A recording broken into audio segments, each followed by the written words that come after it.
안녕하십니까. YTN 라디오 출발 새 아침 황보선입니다. 오늘도 슬기로운 소식으로 꽉 채운 2시간 준비되어 있습니다. 잠시 후 1부에선 최고위원 당연직에 그치지 않겠다는 더불어민주당 양양자 의원 만나보고요. 2부에서는 핫한 이슈죠. 부동산 문제 풀어주실 김성달 경실련 부동산 국장과 연결해 보겠습니다. 그리고 3부에선 박원섭 정책위장과 김태현 변호사와 함께 한 분만 판다 파헤쳐 보겠습니다. 4부는 국제뉴스 준비되어 있습니다. 탁재영 PD가 어떤 이야기 가져올지 기대해 주십시오. 2020년 8월 4일 화요일 YTN 라디오 출발 새 아침 힘차게 출발합니다.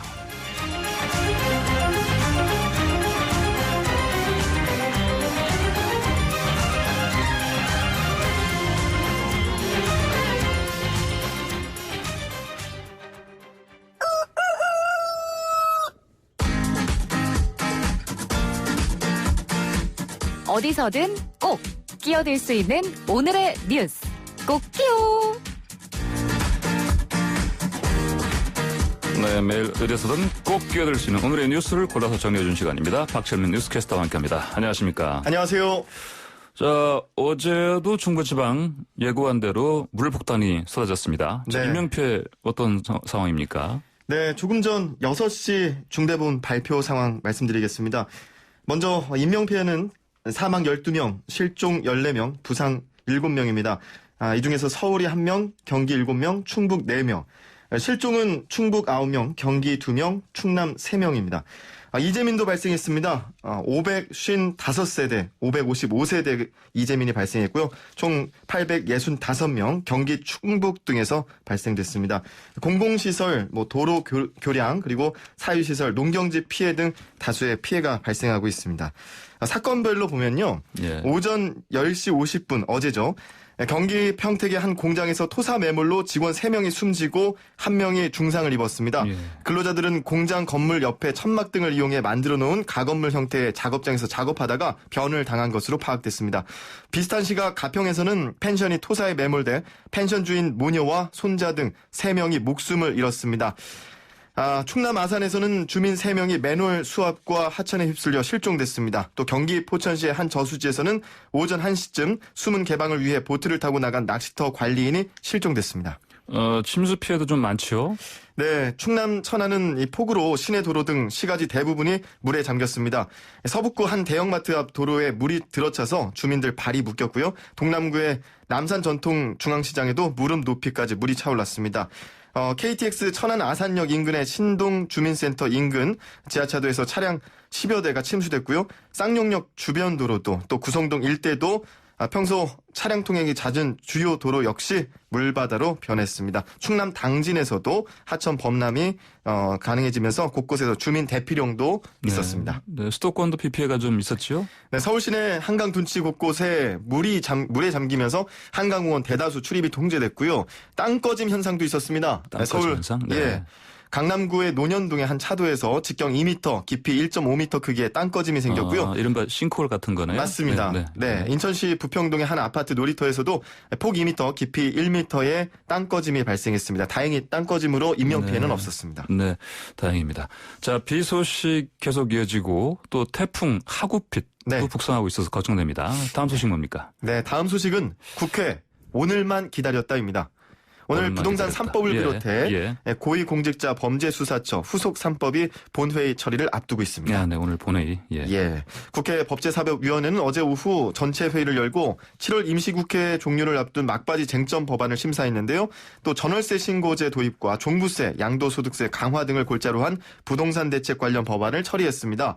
이 자리에서 제1야당인 미래통합당 의원들이 퇴장한 채 범여권 의원들만 참석했습니다. 그랬군요. 아무래도 미래통합당 의원들 상임위에서의 숫자 결세 때문에 힘을 못 썼는데 네. 자, 오늘 본회의에서는 어떻게 대응할 것으로 보입니까? 네, 법사위 소속 통합당 의원들은 더불어민주당의 법안 강행 처리에 반발하면서 언쟁을 하다가 퇴장한 뒤에 기자회견을 열었는데요. 이때 한 말이 있습니다. 표결 중독에 빠진 것 같다. 여당을 향해서. 표결 중독이요? 예. 거세게 항의했습니다.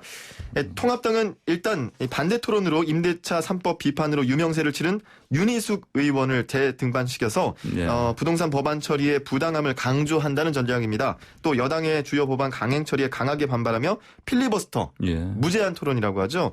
이 카드를 꺼낼 가능성도 있습니다. 하지만 원내 지도부에서 의견 차가 있어서 이 부분은 오늘 오전까지 고심을 한 끝에 결정할 것으로 보입니다. 네, 다음 소식은 추미애 법무부 장관, 윤석열 검찰총장 각기 좀 각을 세우는 듯한 그런 발언을 어제 한 것 같습니다. 어떻습니까? 네, 그렇습니다. 네네. 신임 검사장 취임식 또 신고식에서 이제 벌어진 일인데요. 추미애 법무부 장관과 윤석열 검찰총장이 어제 신임 검사 임관 신고식에 각각 참석해 엄정하고 절제된 검찰권 행사를 강조했습니다. 그런데 여기서 두 사람이 강조한 키워드가 조금씩 달랐는데요. 먼저 추 장관은요. 검사의 인권 보호 역할과 검찰 권한 견제 등을 부각한 반면 윤 총장은 권력형 비리에 대한 단호한 대응을 강조했습니다. 먼저 어제 경기도 정부 과천청사에서 열린 신임 검사 임관식. 여기서는 추미애 장관이 나섰는데요. 신임 검사들에게 검찰은 국민의 인권을 옹호하기 위해 탄생한 기관이고 검사는 인권 옹호의 최고 보루라고 말했습니다. 이어 검찰이 국민의 신뢰를 회복하기 위해서는 인권을 최우선으로 고려하면서 절제되고 균형 잡힌 검찰권을 행사해야 한다고 인권을 강조했습니다. 네, 인권의 키워드다. 네, 그렇습니다. 다음으로 오후 늦게 열린 대검찰청 신임 검사 신고식. 윤석열 총장이 등판합니다. 부정부패와 권력형 비리를 외면하지 않고 당당히 맞서야 한다. 이어 형사법에 담긴 자유민주주의 정신을 민주주의라는 허울을 쓰고 있는 독재와 전체주의를 배격하는 진짜 민주주의라고 강조했습니다. 그러니까 형사법에 담긴 자유민주주의가 진짜 민주주의다. 라고. 윤석열 검찰총장의 반응이 좀 더 세 보이는데. 네네. 내부적인 단속에 들어간 것으로 보이죠. 자, 다음 소식 뭡니까? 네, 다음 소식은요. 개들 싸움에 흉기 들고 협박한 미군의 징역 1년 선고입니다. 개싸움이요? 네. 개싸움에 사람이 이제 흉기를 들고 나온 건데요. 지난해 9월 29일에 있었습니다. 경기 평택의 한 애견 카페에서 상대 반려견이 자신의 반려견과 다퉜다는 이유로 흉기를 들고 위협한 주한 미군이 어제 징역 1년을 선고받았습니다. 주한 미군이? 네네. 그는 당시 흉기를 한 손에 들고 다른 손으로는 이 목을 긋는 행동을 하면서 외국인들이 자주 하는 표현이 있지 않습니까? 그렇죠. 자주 쓰죠. 그런 그 프로레슬링 같은 데서 보면 나오는 그런 행동인데 너의 개가 나의 개를 물면 너를 죽여버리겠다. 뭐 영어로 하면 If your dog bite my dog, I will kill you. 뭐 이런 식으로 얘기했을 것 같아요. 아, 그래요? 네, 제가 알았습니다. 현장에는 없었지만 영어로 했다면 그랬을 것 같습니다. 자, 이 미군은 상대방 개가 자신의 일행의 개를 물자 항의하는 과정에서 흉기를 들고 협박을 한 것으로 알려졌습니다. 이 법원에서 피고는 상대방 개가 다른 개나 사람에게 피해를 줄 수 있으니 잘 관리하라는 취지의 말이었다라고 하는 주한미군의 주장을 받아들이지는 않았습니다.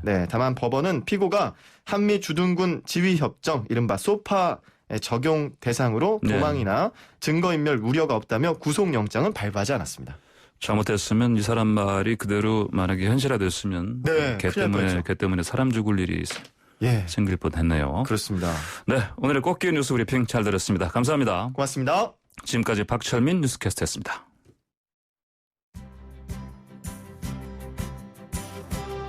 슬기로운 출근길, 출발 새 아침은 청취자 여러분과 함께 만들어갑니다.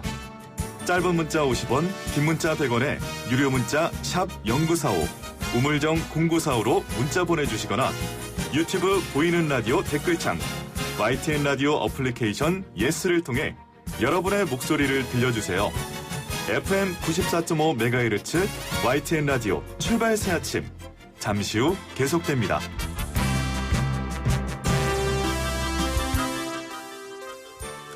네, 다음 순서 넘어가기 전에 코로나19 감염병 자가격리자 생활수칙 안내 말씀드리겠습니다. 휴가철을 맞아 슬기로운 휴가를 보내기 위해서 방역수칙 준수 당부드립니다. 휴가 전 발열, 기침, 인후염 등의 코로나19 의심 증상이 있으면 휴가를 미루거나 취소하고 진료 및 검사를 받으시기 바랍니다. 휴가는 가족 단위 소규모로 밀폐, 밀접한 장소, 혼잡한 여행지 또는 혼잡한 시간대는 피해서 가능한 개별 차량을 이용하여 이동하시는 것이 필요하고요. 휴가 중 실내에서는 마스크를 상시 항상 착용해야 하고 휴게소, 식당, 카페 등에서는 최소 시간만 머무르시고 사람 간 2m 이상 거리를 둬야 합니다. 이상 중앙재난안전대책본부에서 알려드렸습니다. 친절한 시사, 시원한 통찰. 출발 새 아침, 슬기로운 인터뷰. 네, 더불어민주당 전당대회를 앞두고 당 지도부를 선출하기 위한 당권 레이스가 치열합니다. 예비 경선을 거친 최고위원 후보 8명 가운데 유일한 여성 후보죠. 양향자 의원 연결하겠습니다. 양 의원님 안녕하십니까? 네, 안녕하십니까? 네, 지난번에는 초선 의원으로서 각오를 여쭤봤었는데 자, 이번에는 최고위원 출마에 대한 얘기를 좀 나눠보겠습니다. 먼저 최고위원 후보 가운데 유일한 여성이어서 사실상 최고위원 확정된 거 아닙니까? 그런데 이 여성 당연직에 그치지 않겠다. 뽑아달라. 이렇게 지지를 강하게 호소하셨습니다. 이왕 될 바엔 득표 상위권에 들겠다. 이런 바람을 담으신 것이죠? 맞습니까? 네, 맞습니다. 예. 지금 이제 5위 안에 여성이 들어있지 않으면, 예. 당원당규에, 그냥 5위 안에 넣게 돼 있는데, 네. 이렇게 되면, 할당받고 배려받았다는 그 인식을 지울 수가 없을 것 같습니다. 그래서 이번에는, 자력으로 또 지도부에 들어가서, 이 남성 중심의 정당이 아니라는 것, 또, 네. 예, 그리고 호남 여성 경제 대표성을 동시에 가지고 있기 때문에, 네.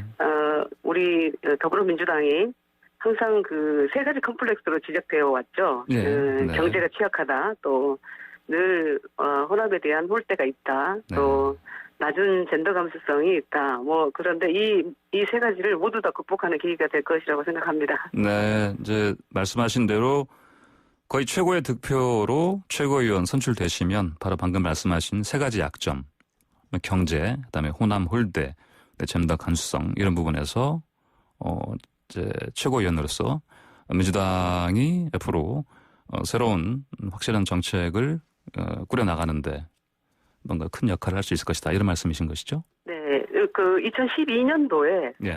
당시 새누리당에서 이해운 후보가 이제 최고위원으로 네. 선출되었을 때 그때 자력으로 2위가 됐습니다. 네. 그때도 저희 더불어민주당하고 똑같은 당헌 당규가 있었음에도 네. 자력으로 들어가면서 이 파란을 일으켰었는데 이번에 우리 더불어민주당도 여성과 경제 부문에서 취약하다는 점을 극복하는 하나의 계기가 되지 않을까 싶습니다. 예, 그러시군요. 이미 2016년부터 2018년까지 2년 정도 이미 최고위원 하지 않으셨습니까? 그때 좀 힘들지 네. 않으셨습니까? 예, 원외 최고위원으로서 예. 정말 많이 힘들었던 것 같습니다. 아니, 그런데 그렇게 고생하셔놓고 다시 또 최고위원 하시려는 이유, 물론 아까 말씀하신 몇 가지 이유가 있겠습니다만 좀 더, 다시 한번 그 부분 관련해서 왜 그러신지, 예. 저는 위기 때마다 불려 나오는 사람 이렇게 돼 있습니다. 아, 위기 제가 때마다. 4년 전에, 네. 4년 전에 입당할 때도 민주당이 가장 어려울 때, 가장 위기일 때 영입이 됐었고, 네. 또 호남이 가장 어려울 때 험지로 출마를 했고, 예. 또 정권 창출을 앞두고 또 가장 어려울 때 제가 최고위원 출마를 해서 정권 창출하고 지방선거까지 승리를 했죠. 그래서 제가 어느 정도는 할 일을 했구나라고 생각했는데 예. 지금 지금 4년 후 지금은 더 절박한 위기에 있다고 보여집니다. 네. 코로나19 위기 또 경제 위기 이런 상황에서 이번 전대의 의미가 경제 전대, 미래 전대, 저는 뉴딜 전대라고 생각합니다. 그럴 때 제가 실물 경제 30년 경험과 또 미래 산업을 이해할 수 있는 후보자 중에 한 명은 최고위원 중에 한 명은 있어야 되지 않겠냐라고 말씀을 드리고 있고요. 김대중, 노무현, 문재인 대통령 모두 또 경제 대통령을 꿈꿨는데 이번 지도부에 제가 들어감으로써 민주당 정부가 경제에 강하다. 이것을 증명하는 저는 메시지라고 생각합니다. 그리고 재집권 의지가 있고 또 전략이 있다. 이렇게 국민께 알리는 계기가 되지 않을까 싶습니다. 네. 특히 실물 경제 전문가 자처하시면서 이런 사람 당 지도부에 한 명쯤 있어야 한다. 이런 말씀을 자주 하십니다. 이게 뭐 특별히 코로나19 이후 뭐 경제 회복 딱히 이 부분만 염두에 두고 말씀하신 건 아니지 않습니까? 그렇죠? 네네. 네. 저는 경제 성공 없이 정권 성공 없다라고 말씀드립니다. 그리고 이 문제들을 이 위기들을 극복하기 위해서 결국은 경제 문제인데요. 예. 한국판 뉴딜 정책으로 문재인 대통령도 정권의 명운을 걸었죠. 경제의 명운을 걸었는데, 문재인 뉴딜은 기존의 제조업에서 반도체 중심의 디지털 첨단 산업으로 국가 산업의 네. 근간을 탈바꿈하겠다는 것이거든요. 네. 그래서 이제 세계 시장을 선도할 기술 패권을 또 모색해야 되는 일이 있고 거기서 저는 이제 전쟁과도 같은 첨단 미래 산업에서 30년 경험이 예. 이 뉴딜을 가장 잘 이해할 수 있고 또 효과적으로 서포트할 수 있다. 그런 점에서 제가 이게 이번에도 또 희생을 해야 되는 운명이구나라고 생각을 했고요. 네. 저는 이제 기술로 복지도 기술로 하고 또 네. 과학으로 일자리 창출도 하는 유능하고 따뜻한 나라로 가는데 우리 더불어민주당이 국민들께 유능한 정부다라는 걸 인식시켜드려야 된다고 생각합니다. 네. 자, 한국판 뉴딜을 3+1 협의체를 만들어서 이른바 온 국민 뉴딜로 만들겠다 이런 포부도 좀 밝히셨는데 이게 어떤 계획입니까? 네, 맞습니다. 한국판 뉴딜이 정부의 주도로만은 할 수가 없는 상황입니다. 뉴딜 성공은 민간 영역과의 협업이 정말 중요한데요. 예. 그래서 이제 기술 산업 현장을 가장 잘 아는 사람이 바로 양양자다. 예. 그래서 정부 조직 당정청 정부 조직 회의체가 있고 하는데요. 예. 여기다가 기술 산업계를 연결하는 그래서 3+1 협의체를 만들어야 되겠다라는 말씀드렸고 예. 또 아울러서 지금 정부 조직이 역시 이 상황에서는 좀 변해야 됩니다. 산자부, 과기부, 중기부를 종합적으로 컨트롤하고 밀도 높은 정책 개발 또 그 정책을 수행할 수 있는 과거 우리 노무현 정부 때 있었던 과기부 부총리 제도가 부활돼야 된다라고 말씀을 드립니다. 예. 예. 과기부 부총리가 부활되면 이게 어떤 점에서 예. 지금 현재 이제 산자부, 과기부, 중기부에서 파편적으로 하고 있는 정책들이 하나로 예. 모아져야 됩니다. 네. 네, 그래서 스타트업, 벤처, 중소기업, 대기업, 기업들 간에도 기술 산업 현장의 네트워크가 이루어져야 되고요. 예. 그리고 예산이라든지 이 적절한 예산 분배라든지 이런 부분도 컨트롤 타워가 있어야만 가능하고 한국판 뉴딜이 한 방향으로 가기 위해서는 네. 과기 부총리 제 하에서 정말 빠르게 신속하게 민첩하게 처리를 해야 된다 이렇게 생각을 합니다. 예, 한국판 뉴딜이 제대로 가기 위해서는 컨트롤 타워가 필요하고요. 그를 위해서 과기 부총리가 필요하다 이런 말씀하셨습니다.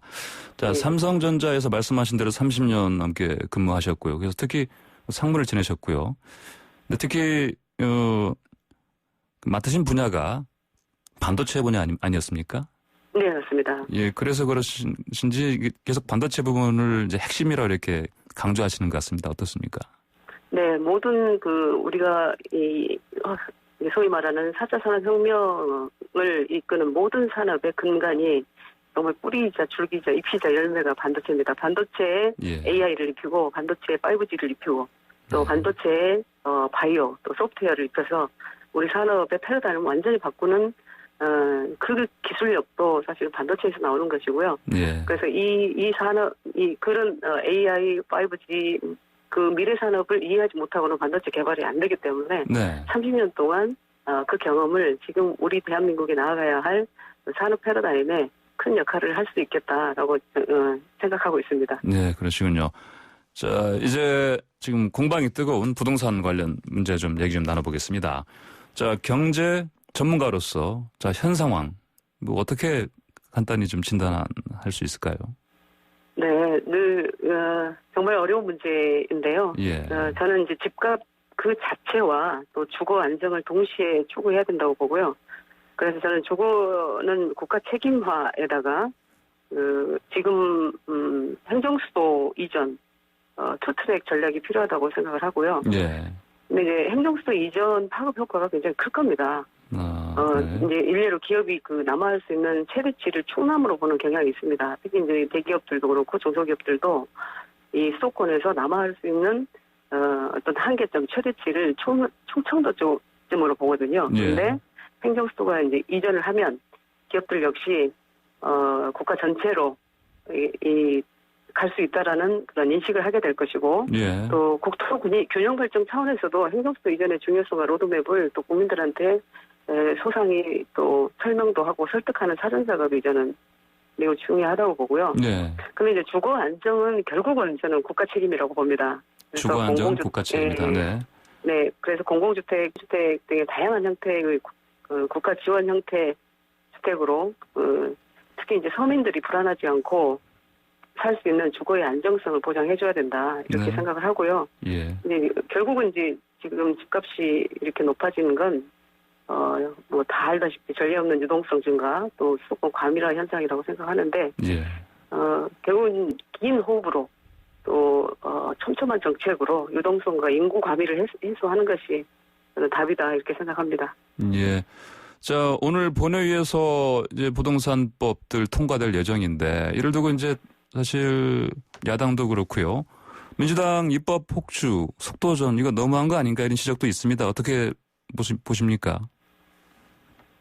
그런데 협의할 수 있는 여지가 예. 한 0.001%라도 보이면 예.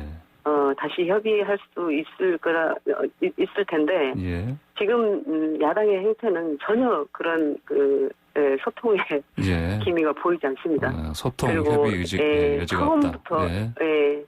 20대 국회에서 가장 이게 국민들께서 질타했던 부분이 이러지 않는 국회였었거든요. 네네. 그러면 법사위원장을 고집할 것이 아니라 어느 정도는 협의를 하고 갔었어야 되는데 네네. 그때부터 지금까지 국회를 마비시킬 수는 없다. 네네. 그래서 국민들께서 주신 이 180석의 의미는 폭주하라는 의미는 아니지만 더불어민주당이 유능한 정당으로서 예.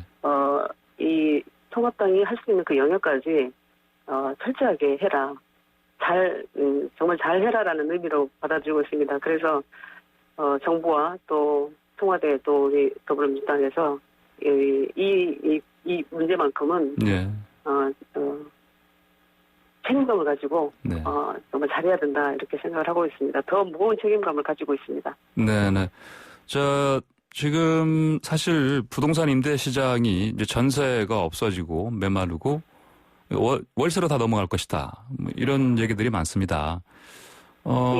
그렇다면 이제 결국은 일반 세입자들 월세 지출 부담이 커질 수밖에 없는데 뭐 이런 상황에서 앞으로 어떤 안전망이 필요하지 않겠습니까? 어떻게 보십니까? 네, 맞습니다. 어제 홍남기 부총리가 말씀하셨듯이 예. 전세 제도만이 갖는 장점 때문에 좀 쉽게 선언되지 않을 것이라고 생각을 하고요. 예. 정부에서도 이제 적절한 대응책을 마련한다고 밝힌 바 있습니다. 네. 이제 지금 전세 매물이 줄어들고 있는 현상과는 별개로 월세가 부담이 되는 것은 높은 월세금의 수준 때문입니다. 네네. 이 부분에 대해서 정책적 고민 역시 이제 동반되어야 하고요. 아까도 말씀드렸듯이 공공주택이나 공유주택 등 또 다양한 주거 형태의 공급 확대 네. 이 부분이 필요하고 임대인과 임차인 모두 납득할 수 있는 수준의 월세금 타협점 모색 방안 마련도 필요하다고 봅니다. 예. 그리고 또 이런 부분에서 이견이 생기면 결국은 국가가 보전하고 책임지는 방안도 강구해야 된다. 저는 그렇게 생각합니다. 네, 그러시군요. 서울시장, 부산시장 성추문 때문에 아까 말씀하신 대로 민주당 젠더, 성인지 감수성 부족하다 이런 지적들이 있습니다. 이 부분 관련해서 재보궐 선거에서 민주당에서 후보를 내야 하나 말아야 하나 이런 고민이 깊을 수밖에 없는데 이 부분은 양 의원께서는 판단을 좀 정리하신 겁니까? 어떻게 생각하십니까? 네. 우선 이제 최근 그런 성추문 관련 일들은 너무나 죄송스럽다는 말씀드리고요. 예. 한 여성이면서 또 여성을 대표하는 더불어민주당 한 정치인으로서도 사실 너무나 죄송스럽습니다. 이 머리는 정말 복잡하고 가슴은 정말 답답한데요. 네. 참담한 심정입니다. 근데 이제 저와 같이 직장에서의 여성의 어려움, 또 워킹맘으로서의 서러움, 또 일상 속의 어떤 여성이었던 제가 반드시 자력으로 최고위에 들어가야 한다는 책임감도 더 생겼고요. 예. 그런데 이제 후보를 내야 되느냐 말아야 하느냐라는 부분에서 저는 그렇게 생각합니다. 예.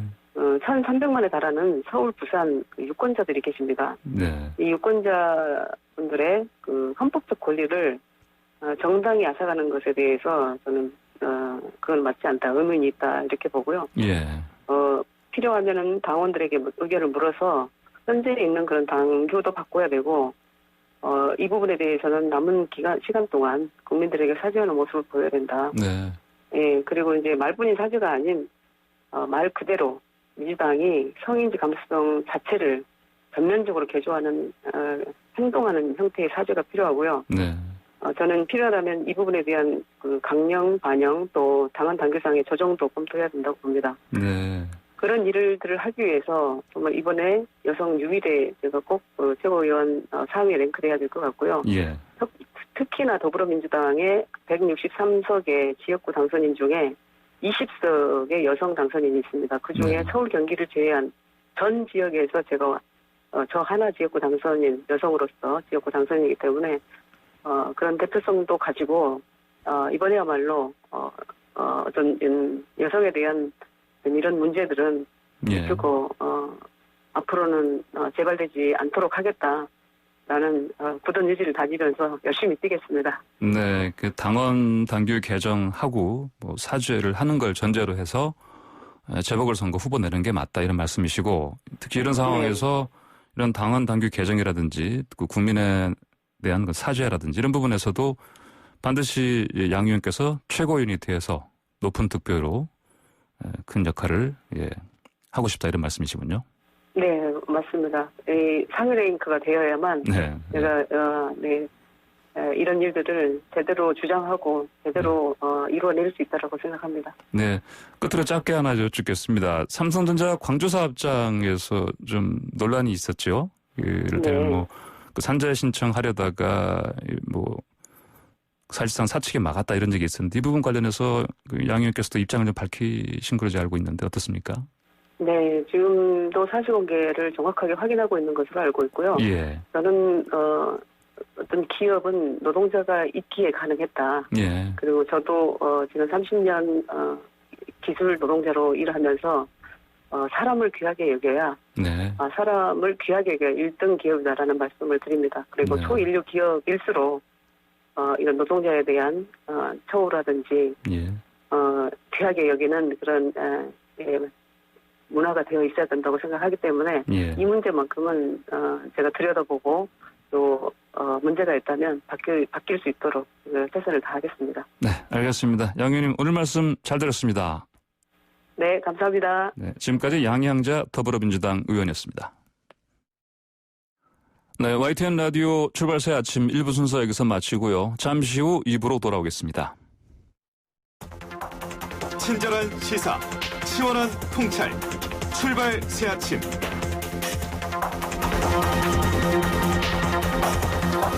네, 여당은 오늘 임시국회 마지막 날 본회의에서 부동산 관련 법들을 반드시 처리하겠다고 요구했습니다. 이른바 임대차 3법, 부동산 3법이 어떤 법안인지 또 과연 어느 정도의 효과를 기대할 수 있는 것인지 관련 내용 전문가와 함께 짚어보겠습니다. 김성달 경실련 부동산 건설 개혁본부 국장 연결되어 있습니다. 국장님 안녕하십니까? 예, 안녕하십니까? 네, 오늘 국회 본회의에서 예고된 대로 임대차 3법 중 하나인 부동산 거래 신고법 그리고 부동산 3법, 종부세, 법인세, 소득세법 등이 처리될 예정입니다. 우선 이 법안들 필요한 거죠? 어떻게 보십니까? 네, 필요합니다. 특히 네. 세입자와 집주인의 대등한 관계를 유지해주기 위한 임대차 3법은 사실은 20대부터 계속해서 요구해왔던 법안입니다. 근데 예. 사실 처리되지 못하고 이번에도 넘어갔는데요. 어쨌든 정부가 이것을 처리하는 것은 시장에 영향을 줄 것이다. 그런데도 다만 좀 아쉬운 점은 있습니다. 네. 부동산 3법 포함해서 다 아쉬운 점은 있습니다. 네. 특히 지금 이 임대차 3법 같은 경우는 또 세입자의 권리를 강화하는 데 반해서 네. 집주인들 입장에서는 이전에 받은 것에 대한 권한이 줄어드는 부분이거든요. 네.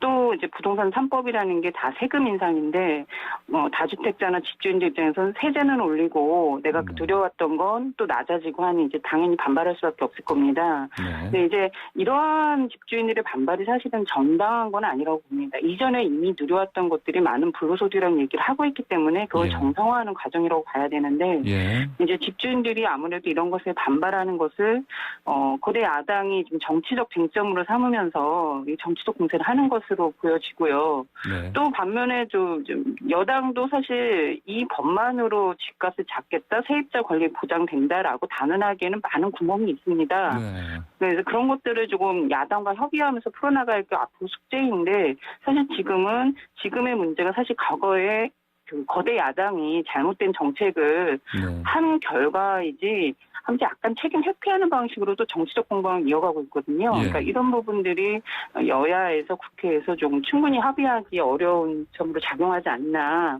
네. 국민들이 보기엔 둘 다 제대로 된 정책을 내놓는 게 중요한데 정치적 공방만 보여주는 것 같아서 좀 안타까운 부분이 있는 것 같습니다. 네네. 자, 지금 간략하게 말씀하셨는데, 오늘 거의 뭐 통과될 것이 확실한 상황인데, 네. 이 법안들이 뭐랄까요, 이제 좀 더 말씀하신 대로 그 세입자 권리를 기본적으로 보장할 수 있는 그런 안전망 차원에서 미비한 부분들도 좀 있다. 이런 네. 지적들이 좀 있습니다. 어떻게 보십니까? 예, 좀 근거 분명히 있습니다. 지금 이번에 통과되는 임대차 3법이 예. 재개 전월세 상한제하고 또 계약갱신 청구권인 게 사실 이것이 세입자가 원하면 얼마든지 이게 충분한 나의 그 임대료나 이런 걸 성실하게 납부하면 계약 속 계약 갱신이 이루어져야 한다는 게 사회적으로 요구했던 건데 사실 네. 8년밖에 보장되지 않습니다. 네. 또 뭐 실거주를 얘기해서 언제든지 세입자의 계약 갱신이 거절당할 수 있는 상황이기 때문에 이 부분은 좀 아쉬운 게 분명히 있습니다. 더군다나 이런 걸 제대로 검증하려면 전월세 신고제가 지금 당장 같이 시행돼야 되는데 예. 전월세 신고제는 사실 내년부터 시행하겠다는 게 정부 입장이거든요. 네. 이것도 사실 정부가 충분히 대비하지 못한 것이 드러난 것이다. 네. 여기에 하나 더 붙이고 싶은 건 보증금 문제입니다. 사실 지금 작년에도 보증금을 떼어서 이제 소액 빌라나 이제 이런 데 사시는 분들이 네. 임대사업자, 갭투기 임대사업자들을 만나가지고 보증금을 떼어서 길바닥에 나앉는 경우가 종종 언론에 보도되고 있었는데 예, 그렇죠. 사실 지금도 보증금을 떼이면 받을 수 있는 방법이 없습니다. 현행 법에서는 최우선 변제금이라고 3,700만 원은 무조건 보장하게 돼 있지만 그 예. 나머지에 대해서는 지난한 싸움이나 이런 것들이 되지 않으면 돌려받기 어려운 현실이거든요. 네. 그래서 이런 전세보증금이나 임대보증금을 떼이지 않도록 이런 집주인들이 이런 반환보증 상품을 가입을 의무화하는 법안들이 네. 좀 진행이 됐어야 하는데 네. 그거에 대해서 거대 정당이 저희들도 이제 정책 제안을 해봤지만 부정적입니다. 그래서 이런 부분은 앞으로도 이제 여당이나 야당이 조금 충분히 논의해서 바로 좀 입법할 수 있도록 또 좀 노력들이 필요하지 않나 생각이 듭니다. 예. 자, 어제 경실련 기자회견이 열렸죠. 네. 그 자리에 우리 김 국장께서도 참석하셨는데 여기서 주요 내용이 이명박 박근혜 정권 때는 25% 서울 아파트값이 올랐는데 네. 현 정권에서는 무려 52%가 올랐다. 이런 발표 내용이 있었거든요. 이에 관해서 네. 좀 설명 좀 부탁드리겠습니다. 예, 저희가 이제 국민은행 발표 서울 아파트 중위가격을 좀 조사해서 발표한 결과입니다. 사실 예. 이런 것들을 하는 이유가 정부가 해주면 제일 좋은데 네. 대통령께서나 이제 국토부 장관께서 지금 집값이 심각하다라는 말씀을 안 하십니다. 안정화돼 있다. 네. 국민들이 체감하는 것과 다른 말씀을 하시는 건가? 그래서 지금 정실련이 아파트 값의 변화를 좀 곳곳이 찾아서 알려드리고 있습니다. 근데 네. 말씀하신 것처럼 국민은행 가격으로는 3년 만에 3억이 올랐습니다. 서울 아파트값 한 채 기준으로. 예. 상승률만 52%인데요. 네. 이게 3년만 52%인데 과거 정부로 이명박 정부, 박근혜 정부 8년 동안 오른 상승률은 1.25억 원. 약 상승률이 25%입니다. 네. 그러니까 8년 동안 25% 오를 때 이 문재인 정부는 3년 만에 그 52%가 올랐으니까 네. 이제 어마어마한 빠른 속도로 오르고 있다. 이런 얘기를 드리고 싶고요. 네. 근데 이제 여기만 오른 것도 아닙니다. 경실련이 청와대 참모들 또 국회의원 재산, 시의원, 구청장 등을 다 조사했지만 다 50%로 수렴됩니다. 네. 어제 시민분도 전화해서 50% 아니다, 100% 올랐다. 내가 사려는 아파트는 100% 올랐다는 말씀까지 해주시고 있는데 이렇게 좀 아파트 값이 심각한 상황인데 정부는 여기에 대해서 14%라고 하시거든요. 네, 14%. 그러니까 그것에 대해서 누군가는 검증을 해줘야 되는데 네. 그런 노력들이 필요하다고 봅니다. 아, 그렇군요. 자, 이 같은 추이가 계속된다면 문재인 정부 말기 수습하기 어려울 정도로 아파트 값이 크게 뛸 거다. 이런 경고도 하셨습니다. 네, 그럴 수밖에 없는 게 예. 저희도 이렇게 과거와 이번 정부의 상승률의 차이가 크다고 하지만 네. 정부도 사실 그건 인정하셨어요. 정부가 공개한 자료를 보면요. 예. 과거의 상승률은 문재인 정부 상승률과 비교를 하면은 12배의 차이가 납니다. 12배. 국민은행보다도 더 가파르게 문재인 정부에서 상승했다는 걸 정부 통계에서도 읽혀지는 부분입니다. 예. 이렇게 빠른 속도로 상승을 한다면 당연히 나머지 2년 동안에 정부가 획기적인 근본대책을 제시하지 않는다면 아파트값은 천정부지로 치솟을 수밖에 없다. 사실 지금 정부가 최근 한 50일 동안에 6.17 대책, 70대책, 오늘 또 대책을 발표할 예정이라고 하지만 예. 집값이 떨어지지 않습니다. 이미 시장이 정부 정책을 믿고 있지 않은 상황이라는 거거든요. 네. 이런 시장의 어떤 불신을 되돌릴 수 있을 만한 획기적인 대책을 내놓지 않으면 집값은 계속 오를 것으로 예상이 되는 상황이라서 정부의 근본적인 변화가 필요하다 말씀드립니다. 획기적인 대책, 근본적인 변화 말씀하셨는데 뭐 예로 네. 어떤 걸 들 수 있을까요? 네, 지금 오늘도 이제 공급 확대책이 나오는데 사실 매우 네. 우려스럽습니다. 네. 지금의 집값 불안이 물량이 부족해서 생겼다라는 것에 대해서 결코 동의할 수 없는 게 네. 이명박 정부 때 집값이 떨어질 때 오히려 강남의 재건축은 거의 일어나지 않았습니다. 물량이 그때도 수도권에 서울의 좋은 곳에 공급이 돼서 집값이 떨어진 게 아닙니다. 그때는 종부세도 완화했는데 떨어졌습니다. 가장 큰 그때 영향을 미쳤던 원인은 정부가 민간에서 재건축 재개발할 때 강력한 분양가 상한제를 해서 바가지 분양을 근절했고 예. 그 사업성이 없으면 무분별한 개발이 일어나지 않았죠. 또 하나는 그 대신 정부를 믿고 따르는 무주택 서민들에겐 지속적으로 저렴한 공공주택을 공급하겠다라고 선언하셔서 네. 실질적으로 강남 서초에도 평당 900만 아파트 또는 건물만 분양하는 500만 원대 아파트가 나왔습니다. 그런 예. 게 서울, 강남, 경기 곳곳에 나왔거든요. 네. 그런 것이 집값 하락으로 이어졌다. 근데 오늘 발표할 공급대책을 지금 들여다보면 언론에 나오는 것만 보면 재개발, 재건축 사업에 용적률을 올려준다. 신도시에서도 용적률을 올려준다 해서 물량을 늘리겠는데 그게 저렴하다라는 얘기를 안 하십니까? 저렴하고 네. 공공주택이라는 얘기를 안 하시니 그럼 과거에 판교에서 나왔던 그런 판매용 아파트를 통해서 공기업과 건설사에게만 네. 막대한 이익을 안겨줬다는 평가가 있었거든요. 예. 그런 아파트 공급을 다시 하겠다는 것인가. 그러면 시장은 이건 또 돈이 되는 사업이구나. 또 돈이 네. 되겠구나. 이렇게 읽혀지면서 집값이 떨어지지 않는 거거든요. 근데 네. 정부가 고장난 공급 시스템이다. 저희는 그렇게 부릅니다. 공급을 하면 당연히 공기업이 서민들을 위한 아파트를 공급하셔야 되는데 거기서 이익을 가져가려고 하고 건설사도 건축비를 부풀려서 이익을 가져가려는 구조를 그냥 놔두고 공급을 하면 안 되는 거죠. 네. 기존 방식대로 이를테면 뭐 LH라든지 그리고 LHC가 네. 끼고 있는 다른 민간 건설사들의 배만 불려주는 그런 방식으로 진행될 가능성이 그렇죠. 높다 이런 말씀하시는 그리고 거고. 이제 공공주택 재고량을 계속 올리겠다라는 게 문재인 정부에서 강조해왔던 건데 그러려면 지금이라도 하나라도 더 공공이 보유하면서 저렴하게 내주는 주택들을 네. 찾으셔야 되는데 네. 사실 정부는 공공주택 보유를 반은 보유하지만 반은 다 팔아서 민간에게 내놓겠다는 거기 네. 때문에 결과적으로 공공주택 재고량을 우리 목표치에 가져가는 거 한 20%, 12% 얘기하시거든요. 예. 12%는 넘어야 된다. 네네. 매우 더디어 가는 상황에서 서민들의 주거 불안을 어떻게 해소할 것이냐 저희가 물을 수밖에 없습니다. 네, 걱정이 큽니다. 이제 말씀하신 대로 이제 공급량을 무조건 늘리는 방식이 아니고 실제로 일반 서민들이 저렴한 값에 네. 주거 공간을 얻을 수 있는 그런 방식으로 정책이 가야 되는 건데 오늘 뭐 예상되는 그런 발표 내용은 그럴 것 같지 않아서 걱정이 크다는 말씀이십니다. 예. 예. 자, 또 경실련에서 최근 21대 국회 21대 의원들의 부동산 재산 분석 결과를 발표하셨습니다. 어떤 내용입니까? 네, 저희가 분석을 해서 발표한 이유가 예. 3년간의 부동산 가격이 이렇게 올라서 고통스러운데 왜 국회는 아무런 노력도 안 하시냐라는 문제에서 출발을 했습니다. 또 예. 공직자 재산들을 계속 분석해서 발표했는데 매우 부동산이 많습니다. 부자들이 많으세요. 예. 그러니까 1인당 평균 부동산 재산이 21대 국회 같은 경우는 14억입니다.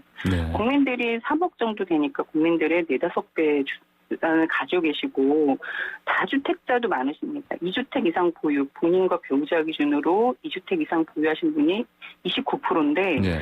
사실 이건 국민들 눈높이에서는 매우 부동산 부자라고 읽혀질 수밖에 없는 수치고요. 예. 여기에 정당별로 차이는 좀 있습니다. 미래통합당이 1인당 평균 부동산이 21억, 민주당이 2배고요. 또 예. 다주택 비중도 미통당이 40%로 민주당이 2배입니다. 그러니까 부동산 부자는 사실 미래통합당이 더 많으시다. 네. 이런 결과가 나와서 미래통합당이 지금 현재 정부의 집값 정책에 대해서 조금 이제 문제는 삼고 계시지만 근본적인 대안을 제시하지 않으시거든요. 그래서 예. 그런 노력들을 해주셔야 됩니다. 이렇게 부동산이 많으시는 분들이 그런 노력들을 안 하면 국민들로서는 이거 정치적으로 문제만 삼지 사실은 집값을 떨구려고 하는 의지는 없는 거 아닌가 더 비판할 수밖에 없거든요. 예. 그래서 이런 이제 말씀을 드리고 싶고 특히 국회의원 보유 집값이 많이 올랐습니다. 왜냐하면 국회의원이나 고위공직자분들 상당수가 강남 사고 집값이 많이 오르는 지역에 아파트를 한 채 또는 두 채씩 갖고 계신 경우가 많거든요. 그래서 많이 최근에 언론에도 나왔지만 주호영 미통당 원내대표 같은 경우는 네. 서초구 아파트 한 채에서만 거의 20억 원 가까이 이 외에 예. 박병석 의장이라든지 미통당 박덕흠 의원이라든지 다 10억, 20억 이상의 시세 네. 차익이 발생했습니다. 네, 이미. 이렇게 불로소득을 많이 누리면서 정작 집값이 떨어지길 원할까? 집값이 문제가 있다고 제대로 인식하실까? 이런 부분에 대해서는 사실 네. 조금 회의적이다. 이렇게 말씀을 드려야 되는 거라서요. 그러면 특히 이렇게 아파트 같은 이제 고가 부동산 가지고 계신 분들은 이를테면 뭐 국토위라든지 네. 예, 관련 이를테면 주택 정책 다루는 상임위에는 배정하지 말아야 한다 이런 의견도 있을 수 있겠는데요. 어떻게 보십니까? 예, 당연히 저희는 이해충돌 네. 여지가 충분하다. 네. 왜냐하면 실질적으로 그 부동산 부자인 대표적인 의원이 박덕흠 의원이십니다. 네, 지금 네. 3선이신데요. 네. 3선 내내 국토위 또는 기재 주택정책만 다루는 데서 상임위 활동을 하셨습니다. 근데 사실은 강남에만 고가 아파트 두 채를 가지고 계시고 그 외에도 아파트 주택이 4채, 토지 부동산 가액만 290억 원을 가지고 신고가액 기준으로 예. 이렇게 막대한 부동산을 가지고 있는 분이 국토위에 계시고 예. 또 거기에 이현승 의원도 마찬가지세요. 예. 강남 부자이신데 국토위 활동을 하시면서 문제는 그분들이 그 안에서 발의하거나 하시는 법안들 내용을 좀 들여다보면 네. 보유세 강화를 역행하도록 어떤 공시지가 인상을 제한한다든지 현실화를 제한하는 거죠. 또 하나는 바가지 분양이 문제가 되는데 분양가 상한제도 건설업계 이해 때문에 그걸 폐지하자라는 이런 법안들을 발의하고 계시거든요. 사실 국민들 눈높이로 보면 이해충돌 우려가 매우 네. 크다고 볼 수밖에 없습니다. 네, 알겠습니다. 자, 오늘 말씀 여기까지 듣겠습니다. 감사합니다. 감사합니다. 네, 지금까지 김성달 경실련 부동산 건설개혁본부 국장이었습니다. 네, FM 94.5MHz YTN 라디오 출발새 아침. 저는 8시 정각에 돌아오겠습니다.